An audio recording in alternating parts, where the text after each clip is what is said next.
What's happening, everybody? Welcome back to another Formula 1 video, and today we're going to be talking the Chinese Grand Prix, but we're not going to roll an intro because we have found out the sad news that Eddie Jordan has passed away in Formula 1. This is massive news in the F1 community, and I'm going to give my thoughts on it and yeah, go from there. So pretty much, Eddie Jordan, for me, obviously growing up watching Formula 1 in the early 2000s, obviously I was born in the 90s, but yeah, watching Eddie Jordan's Jordan cars back in 2002, they actually were my favorite cars back when I was growing up. Actually, you know, they used to say, who's your favorite cars? And I used to obviously love Michael Schumacher and Ferrari, but I used to go, I love the yellow ones. And obviously they were Eddie Jordan's cars. And we know Eddie Jordan is a massive figure in the sport of Formula 1. And yeah, just it's very sad news. I think he was 76 years old. Pretty shocking, actually. I don't really know the details on like the situation of how he passed or whatever. I don't know if he had if he was sick or not. I just have to, just random shocking news. So that's really unfortunate. So my condolences to the family, of course. And yeah, it's very sad for Formula 1. I'm not gonna lie, massive personality gone. And then yeah, obviously, you know, you had David Coulthard and him doing that podcast together. That was a pretty amazing podcast. Just very sad news in the sport of Formula 1. So a 5-second silence for Eddie Jordan. Now, guys, Chinese Grand Prix is here. Media Day has wrapped up. Today is Thursday. Now I'm going to give you guys my predictions for the Chinese Grand Prix. But first of all, I have come back from the Australian Grand Prix. Heaps of Australian Grand Prix content going to be uploaded in between. But such a big turnover, and I really want to talk more and more about Formula 1 and really just getting my name out there in Formula 1 because I think my opinion matters in Formula 1. I think I do, like I said, have a really amazing opinion about Formula 1, a real fair and realistic opinion about Formula 1. So that's why I'm going to be making more content like this. Now, the Australian Grand Prix didn't disappoint. It was a rainy Australian Grand Prix. I was obviously there live, met all the drivers. I've met Lewis Hamilton, everyone. I will say Fernando Alonso was a dick, unfortunately, but the rest of them were really cool. Lewis Hamilton, absolutely amazing. Another amazing experience with Lewis Hamilton. With Max Verstappen, really cool as well.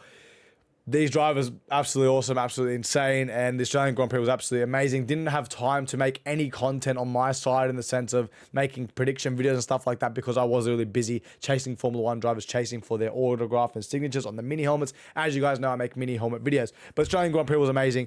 Looking at the race, very interesting. McLaren looked very far ahead. Verstappen thereabouts, you know, going to challenge McLaren to the end. I feel like it's like a Michael Schumacher versus the two McLarens. Feels like that type of vibe. But we are going to the Chinese Grand Prix. What I will say is my prediction is this. I'm going to say Oscar Piastri to win the Chinese Grand Prix. Or it can go that way and absolutely dominate because he's angry and pissed. Or I will say that Lando Norris will just outperform him because Piastri is on a bit of a low at the moment. Or Lando Norris will put it on Piastri. So obviously Piastri got told to stay back at Australia saying, oh, you know, making up a bullcrap excuse why he couldn't challenge Lando. McLaren, that's a bullshit excuse. Sorry. Everyone knows it. And then there's 2 seconds behind, so you go, oh, you can attack now. How are you going to make that 2-second gap up, mate? Anyway, I think that if they tell Lando this, I think Lando's actually going to put it on Oscar and go, you know what? I'm going for a championship. Stuff yous. I'm going for it. Now, you know, I don't blame Lando Norris for doing something like that if he does do that. Mate, when you're going for a world championship, you get one opportunity. There's 20 drivers in the world. You get one opportunity. You work so hard your whole life to make Formula 1. Then you have a championship-winning car. If you're going to stand back, mate, you're going to be a Rubens Barrichello. You're going to be a Valtteri Bottas. A number 2 driver, unfortunately. So anyway, I want to see if Oscar turn it around, but I'm just going to say Oscar Piastri to win the race. Second, I'm going to say Lando Norris, and third, I'm going to say Max Verstappen. Okay, I just think Max is just too good and will be on the podium. I really hope to see Kimi Antonelli up there. Massive fan. My little prediction is Kimi Antonelli to actually beat George Russell this weekend already. He was actually quicker in Australia the last couple laps. If there was 5 laps or so to go, a handful of laps, I think Kimi Antonelli would have beaten George Russell, but that's what I personally think. And Kimi Antonelli, just the way he was driving the overtake, especially the overtake on Albon, absolutely amazing. Where can Ferrari be? Lewis Hamilton and Charles Leclerc? I don't know. I'm just praying that they're challenging for a win this weekend. It was just a bump in the schedule. I don't see him. I see him maybe the 3rd quickest team. I still think Red Bull will be the 4th quickest team. Liam Lawson needs to turn stuff around, but I think Lewis Hamilton will have a better weekend here in China. I don't think he'll out-qualify Charles, but could potentially beat him in the race. It got spicy in Australia between Charles Leclerc and Lewis Hamilton. We'll have to see how that inter-team battle plays out.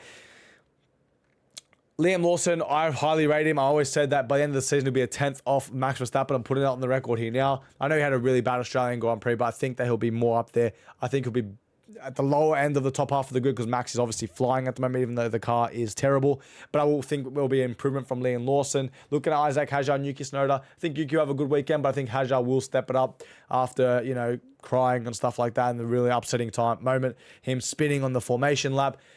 Obviously, Dr. Helmut Marko had stuff to say about that, pretty much saying you're putting on a T-shirt, whatever it was. Pretty sad, actually. But yeah, shout out to Lewis Hamilton's dad, Anthony Hamilton, you know, consulting Hajar when he walked into the pits. Pretty iconic moment, I feel like, especially if Hajar does something in his F1 career. That would be very, very iconic. So that's sort of half of the grid. Lance Stroll done an amazing performance to finish P6 for Aston Martin. Mate, Stroll beating Alonso. I'm calling it again this weekend. I think Stroll will beat Fernando Alonso. I think Alonso will be pretty pissed off by the end of this weekend.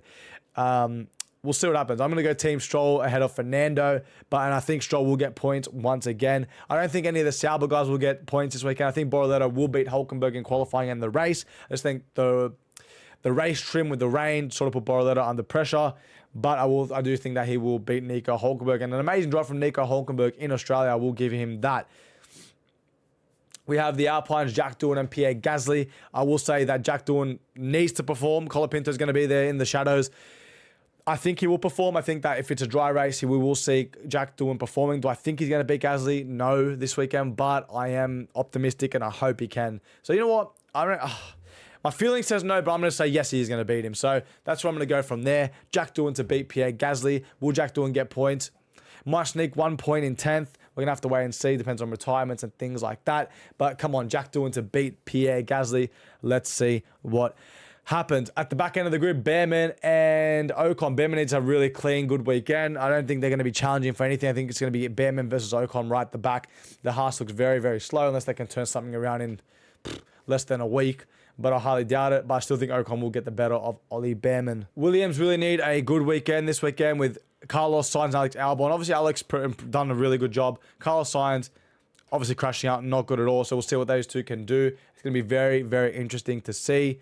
But we're going to have to wait and see what happens with them. But yeah, that's going into the 2025 Chinese Grand Prix. Let's see what happens.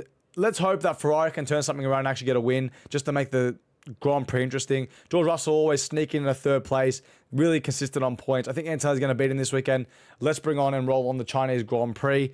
And like I said earlier in the video, rest in peace to Eddie Jordan. Yeah, very, very sad news.